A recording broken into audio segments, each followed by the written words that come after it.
उसका तो योजना है। देखो प्रभु उनका भी काम कर रहा है। एलिया उधर पहुंच गया। एलिया ने बोला कि मत डर, जाकर अपनी बात के अनुसार कर, पहले मेरे लिए थोड़ा बना कर दे दो, इसके बाद अपने लिए बेटे के लिए बनाना, क्योंकि इस्राएल का परमेश्वर यहोवा यूं कहता है कि जब तक भूमि पर मेंह नहीं बरसाएगा तब तक ना तो उस घड़े का मैदा समाप्त होगा, ना कुप्पी में का तेल घटेगा। और फिर एलिया के कहने के अनुसार ही उस विधवा ने किया। उस कुप्पी में ना तो तेल खत्म हुआ और ना घड़े में मैदा समाप्त हुआ। पूरे अकाल के समय में विधवा और उसका बेटा भी खाते रहे और एलिया भी खाता रहा। देखो एलिया परमेश्वर की आज्ञा मानकर चल रहा है, उसके कारण और 2 जान बच गई। 2 व्यक्तियों की जान उसके द्वारा और भी बच गई। तो परमेश्वर जैसा कहता है, पवित्र आत्मा के चलाए चलो, जैसा वो चलाना चाहता है वैसा ही हमें चलना है।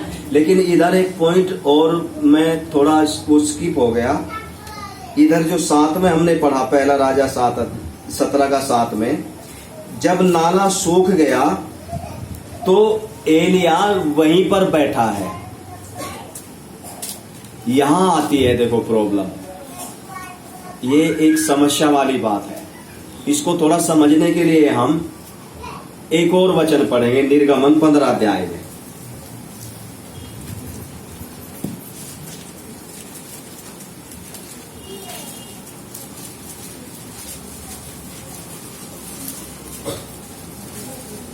निर्गमन 15 का 22 से और 25 तक। तब मूसा इस्राएलियों को लाल समुद्र से आगे ले गया और वे शूर नाम जंगल में आए, और जंगल में जाते हुए 3 दिन तक पानी का सोता न मिला। फिर मारा नामक एक स्थान पर पहुँचे, वहाँ का पानी खारा था, उसे वे ना पी सके, इस कारण उस स्थान का नाम मारा पड़ा। तब वे यह कहकर मूसा के विरुद्ध बकबक करने लगे, हम क्या पिए? तब मूसा ने यहोवा की दुहाई दी और यहोवा ने उसे एक पौधा बतला दिया, जिसे जब उसने पानी में डाला तब वह पानी मीठा हो गया। वही यहोवा ने उनके लिए एक बस इधर हम देखते हैं 3 दिन तक पानी का सोता नहीं है, और जो पानी मिल गया वो पानी कैसा है? वो खारा है, कड़वा है। समझना बात। तो 7 का 21 में देखना, निर्गमन 7 का 21 में एक घटना हुई थी इधर मिस्र में। निर्गमन 7 का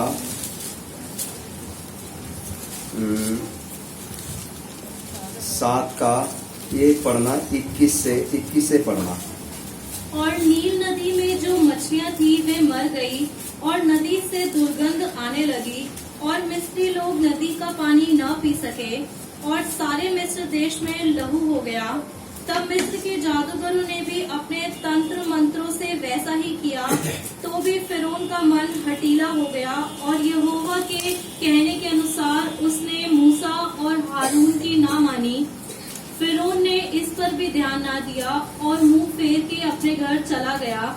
तब मिस्री लोग पीने के जल के लिए नील नदी के आसपास खोदने लगे, क्योंकि वे नदी का जल नहीं पी सकते थे, जब यहोवा ने नील नदी को मारा था।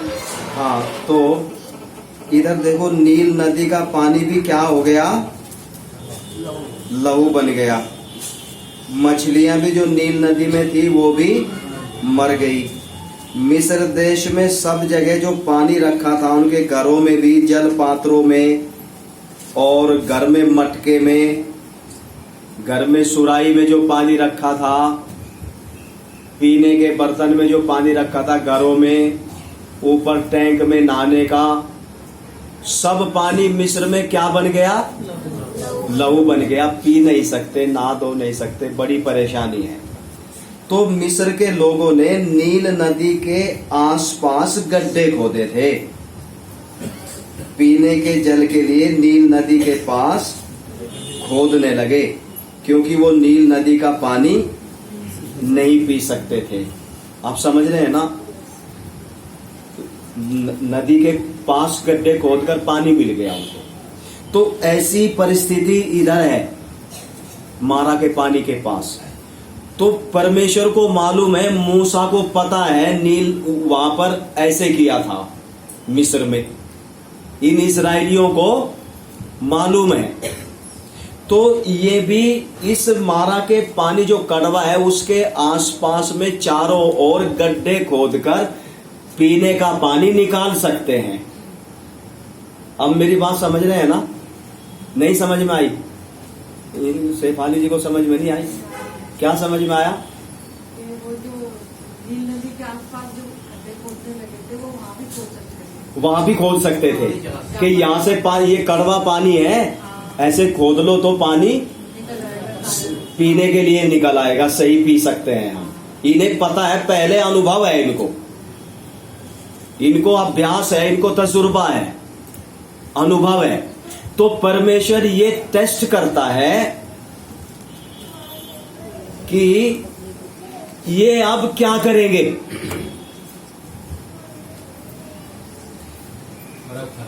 परख है, टेस्ट।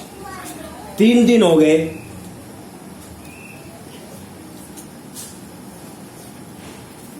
बच्चों को भी पानी नहीं, पशुओं को, भेड़ बकरियों को, बड़ों को, छोटों को पानी नहीं है। हालेलुया। तो लेकिन ट्रेंड मूसा, वो तो बुड़बुड़ाते हैं इस्राएली, मूसा तो प्रशिक्षित है, परमेश्वर के द्वारा ट्रेनिंग पाया हुआ है। मूसा को मालूम है अगर अपनी बुद्धि से रास्ता निकालेंगे, प्राण में है हम मनुष्य के बुद्धि, प्राण में, प्राण को इस्तेमाल नहीं करेंगे, ना शारीरिकता को इस्तेमाल। शारीरिकता और हमारा प्राण जो हल हमें देता है उस हल को हमें नहीं करना, हमें वो सॉल्यूशन कबूल नहीं करना। किसकी इंतजार करना है? परमेश्वर क्या करना चाहता है उसके समय तक इंतजार करना है।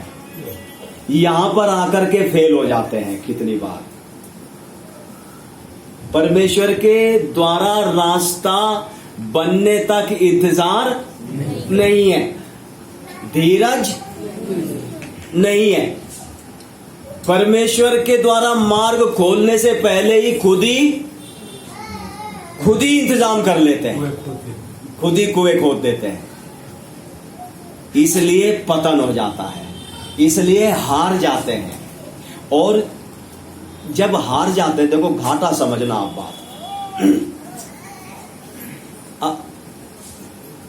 कुछ लोग बीमारी आ गया, 4 दिन दवाई नहीं खाएंगे, हम प्रार्थना करते रहेंगे, हम दवाई नहीं खाएंगे, हम प्रार्थना करेंगे, यीशु चंगा कर देगा। लेकिन जब 4 दिन में ठीक नहीं होता, जब 5 दिन में ठीक नहीं होता, तो 6वें दिन फिर खा लेते। तो पता नहीं करेगा कि नहीं करेगा, छुट्टी बहुत हो जाएगी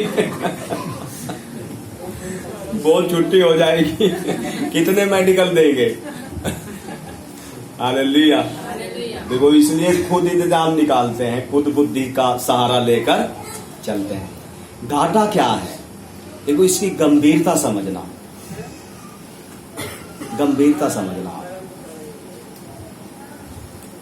परमेश्वर के साथ संबंध नहीं है। क्योंकि जब अपनी मनमर्जी से चलता है, परमेश्वर की मर्जी में चलने का मतलब साथ साथ संगति में। हनोक चला 300 साल परमेश्वर के साथ, चला ना। नूह परमेश्वर के साथ साथ चलता था। आदम एक समय तक परमेश्वर के साथ साथ चला। अब्राहम परमेश्वर के साथ साथ चलते चलते परमेश्वर का मित्र बन गया। तो परमेश्वर के साथ साथ चलने का मतलब उसकी मर्जी में चलना, उसकी इच्छा में चलना, पवित्र आत्मा की अगुवाई में चलना। जो अभी वचन पढ़ा था, परमेश्वर की बलि भांति सीधी इच्छा अनुभव से।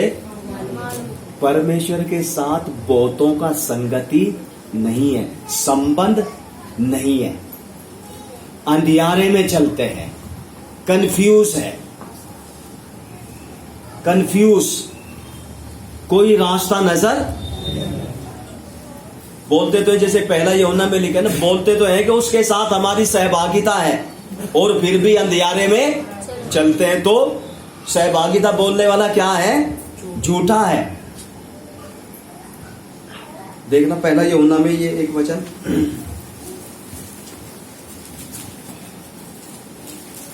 पहला यूहन्ना 1 अध्याय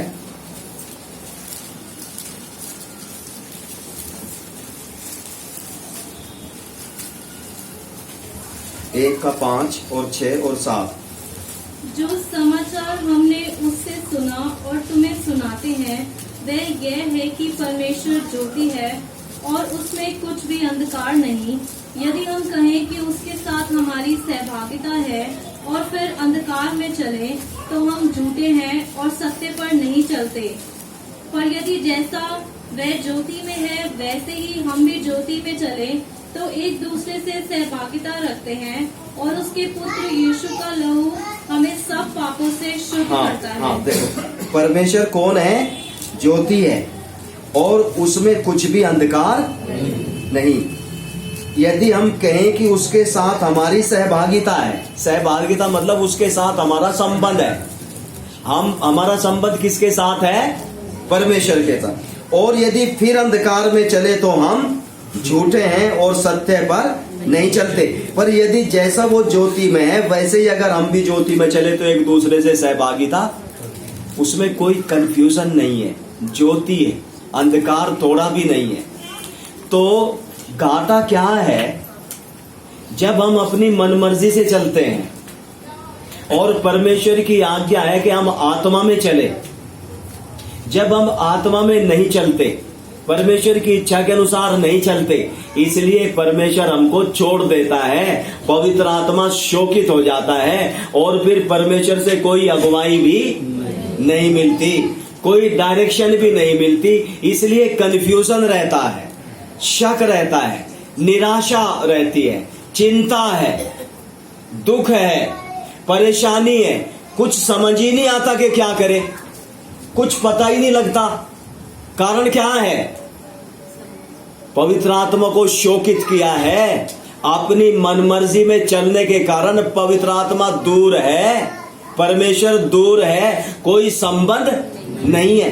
तो जब संबंध नहीं है फिर सिद्धता के मार्ग में बढ़ सकते हैं आगे? फिर सिद्ध हो सकते हैं?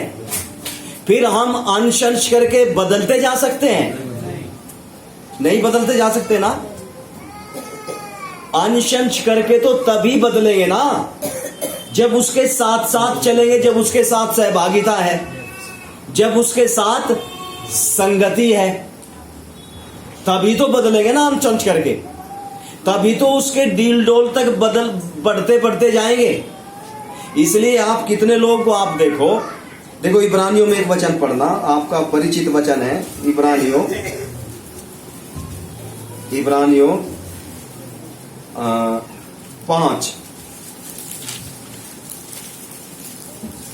5 का 12 और 13 और 14। समय के विचार से तो तुम्हें गुरु हो जाना चाहिए था, तो भी यह आवश्यक हो गया है कि कोई तुम्हें परमेश्वर के वचनों की आदि शिक्षा फिर से सिखाए। तुम तो ऐसे हो गए हो कि तुम्हें अन्न के बदले अब तक दूध ही चाहिए, क्योंकि दूध पीने वाले बच्चे को धर्म के वचन की पहचान नहीं होती, क्योंकि वह बालक है। पर अन्न सयानों के लिए है, जिनकी ज्ञानेंद्रियां अभ्यास करते करते भले बुरे में भेद करने में निपुण हो गई हैं। हाँ, देख लो, समय के विचार से क्या हो जाना चाहिए था? गुरु हो जाना। गुरु का मतलब बढ़ जाना चाहिए था आत्मा में। समय के हिसाब से तो सिद्धता के स्तर में आगे आ जाना चाहिए था, क्योंकि समय बहुत हो गया। उद्धार पाए हुए कुछ को तो हो गए 20 साल, कुछ को 8 साल, कुछ को 10 साल। आप लोगों ने देखा है ना, कुछ विश्वासी तो उद्धार पाके 1-2 साल में ही बहुत आगे निकल जाते हैं। कुछ 8 साल हो गए उद्धार पाए हुए, वहीं के वहीं है। ये क्या कारण है? कारण क्या है? यही है जो मैं बता रहा हूं। वो हर परीक्षा पर जय पाकर आगे बढ़ते हैं। वो अपनी बुद्धि का सहारा नहीं लेते। मारा का पानी मीठा होगा तो ठीक है, नहीं मीठा होगा तो प्यासे ही मर जाएंगे। लेकिन अपनी बुद्धि से कोई समाधान जैसे मैंने पिछले दिनों जब मेरी बेटी बीमार हुई, जब जॉन्डिस हुआ, जब लीवर प्रभावित हो गया, खून बनना, वो पानी हो गया खून का, डॉक्टर ने बोला बहुत सीरियस है, भर्ती करो 5-6 दिन के लिए। मैंने बोला प्रभु आप चंगा करते हैं तो ठीक, अगर चंगा नहीं करते तो भी ठीक है, फिर गलत नहीं है। एक तो ये बीमारी आ गया बेटी के ऊपर, इसके लिए धन्यवाद, ये कोई गलत बात नहीं हुआ, अच्छा हुआ। क्योंकि जब जीवन में परीक्षा नहीं आएगी तो जय किसके ऊपर पाएंगे? जय किसके ऊपर पाएंगे? प्रकाशित वाक्य में तो पढ़ते हैं ना, जो जय पाए उसी को दूंगा, जीवन के पेड़ में से वही खाएगा। जो जय पाए उसको एक श्वेत पत्थर दूंगा, जो जय पाए उसको ये मिलेगा, जो जय पाए मेरे साथ सिंहासन पर बैठेगा। परीक्षा ही नहीं आएगी, जय किसके ऊपर पाएंगे? तो पहली बात तो बीमारी आ गया, ठीक हो गया, प्रभु धन्यवाद। अब दूसरी बात, आप ठीक करते हो तो भी अच्छा है। अगर आप ठीक नहीं करते, अगर बेटी मर जाएगी प्रभु, फिर भी कोई शिकायत नहीं है, फिर भी कोई गिला शिकवा नहीं है। आप खुश हो जाए, बस आपकी मर्जी पूरी हो, जैसा आपको अच्छा लगता है वैसा ही कर लो। ऐसे बोल के, ऐसे समर्पण करके पक्का रख दिया बेड पर।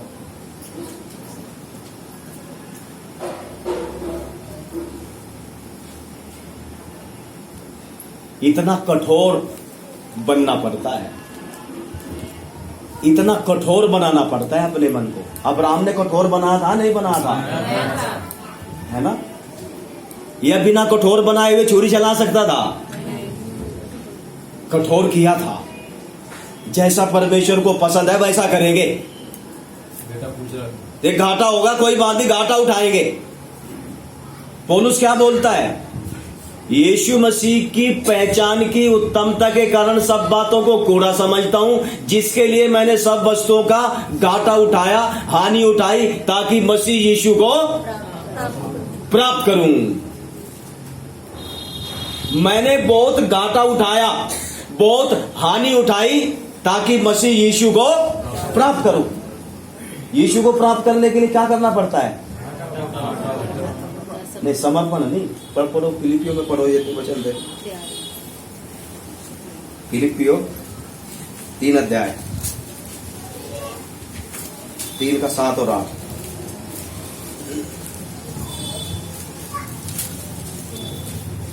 परंतु जो बातें मेरे लाभ की थी, उन्हीं को मैंने मसीह के कारण हानि समझ लिया है। वरन मैं अपने प्रभु मसीह यीशु की पहचान की उत्तमता के कारण सब बातों को हानि समझता हूँ, जिसके कारण मैंने सब वस्तुओं की हानि उठाई और उन्हें कूड़ा समझता हूँ, जिससे मैं मसीह को प्राप्त करूँ। हाँ ठीक है, इधर थोड़ा 3 का देखो, 3 का 7 और 8। हाँ पढ़ो, 3 का 7 और 8। जो बातें मेरे लाभ उन्हीं को मैंने मसीह के कारण हानि समझा। वह अपने प्रभु मसीह यीशु की पहचान की उत्तमता के कारण सब बातों को हानि समझता हूँ, इसके कारण मैं सब वस्तुओं को हानि और उन्हें थोड़ा समझता हूँ, इससे मैं मसीह का प्राप्त करूं। हाँ, ताकि मैं मसीह को, देखो एक बार फिर देखो, ये एक बार फिर 8 पढ़ेंगे। देखो, मैं अपने, उधर देखो, पढ़ो मैं अपने प्रभु मसीह यीशु की पहचान की उत्तमता के कारण सब बातों को हानि समझता हूँ, जिसके कारण मैंने सब वस्तुओं की हानि उठाई और उन्हें कूड़ा समझता हूँ, जिससे मैं मसीह को हानि क्यों उठाई? हानि क्यों उठाई? हाँ, हानि उठाई सब वस्तुओं की, ताकि मैं मसीह को आसानी से मिल जाएगा, आसानी से सिद्धता के हो। अभी मैं पढ़वा रहा था ना, सारी भरपूरी है, प्रधानताएं भी पैरों के नीचे, अधिकार भी पैरों के नीचे, सामर्थ्य भी पैरों के नीचे, राज्य भी, अधोलोक भी, स्वर्ग का भी, पृथ्वी के नीचे का भी, सब कुछ पैरों के नीचे, और उतना ही हमारा भी होना है। बिना कीमत दिए हो जाएगा? इतना आसानी से हो जाएगा क्या? क्या करना है? हानि उठाना है। इसलिए मैं बोला कि प्रभु, क्योंकि उसके साथ रहने से यीशु के साथ प्रेम इतना गहरा हो जाता है। प्रभु यीशु मसीह के साथ चलते चलते इतना चिपक जाते हैं, प्रेम इतना गहरा हो जाता है यीशु मसीह के साथ। इसलिए मैं ये बोला, प्रभु अगर आपको ये पसंद है कि मेरी बेटी को आप चंगा नहीं करते और ले जाएंगे, मंजूर है। किस लिए? यीशु मसीह के साथ प्रेम होने के कारण। आपको जो पसंद है वो हो।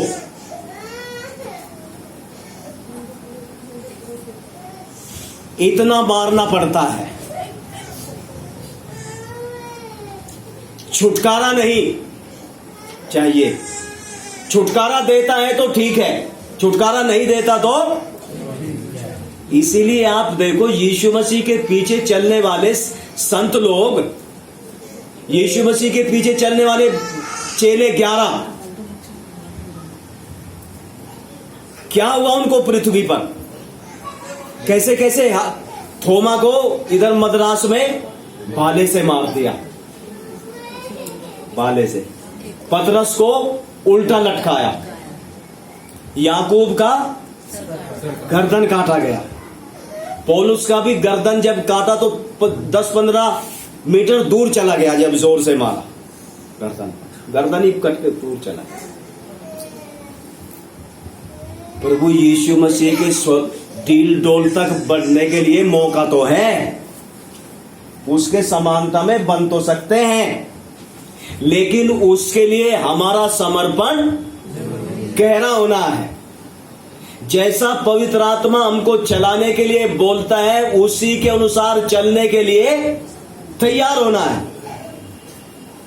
चाहे जीवन मिले या मृत्यु मिले।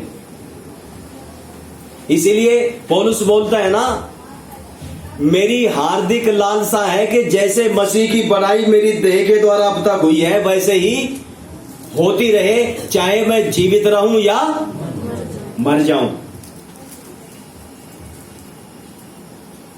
जीना मसीह है, तब यीशु मसीह के साथ का संबंध नहीं टूटता, और गहरा होता है, और गहरा होता जाता है उसके लिए